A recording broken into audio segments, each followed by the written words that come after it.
On the elongated island of Manhattan in the Hudson River, the largest city in North America had sprung up, already inhabited by 500,000 people. Like an immense hippopotamus resting immobile in his element, Manhattan sprawled in the water at the mouth of the Hudson. The hippopotamus turned his head toward the Atlantic, and back of his enormous snout lay the piers of the East River, where ships with emigrants from the Old World tied up.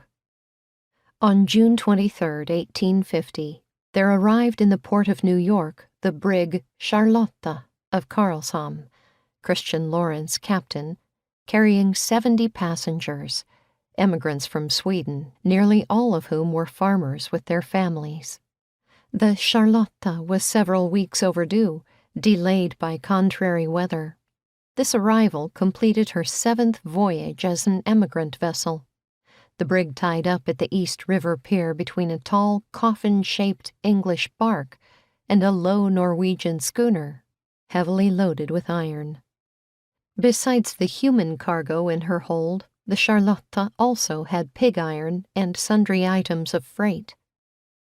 One of Captain Lawrence's first errands on American soil was to change his passengers' money. During the last days of the voyage, he had collected the emigrants' cash, and, carrying a leather sack, he now went to a bank on Wall Street to exchange Swedish daler and shillings for American dollars and cents. He did not accept paper money, only gold and silver coin.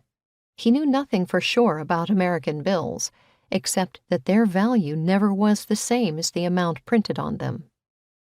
Sweating and puffing in the intense heat, he returned to his ship. Captain Lawrence had been in New York port during every season of the year. He was familiar with all North American weathers and disliked them all. This summer heat he abhorred. Down here by the docks, there was at least some breeze from the Atlantic, but in the Charlotta's hold, the air was unbearably oppressive. To be tied up near Manhattan this time of year was one of his most distasteful duties as ship's commander. In his tiny cabin, the captain pulled out the passenger list. After each name he had noted the sum entrusted to him, and now he must figure out how much each passenger was to receive in American money. It was an annoying chore, a chore for shop clerks. He was not a counting man, he was a seaman, but a captain on an emigrant vessel apparently must also be a scrivener and a money changer. Like a father with his children, he must look after his passengers and see to it that they weren't cheated or robbed.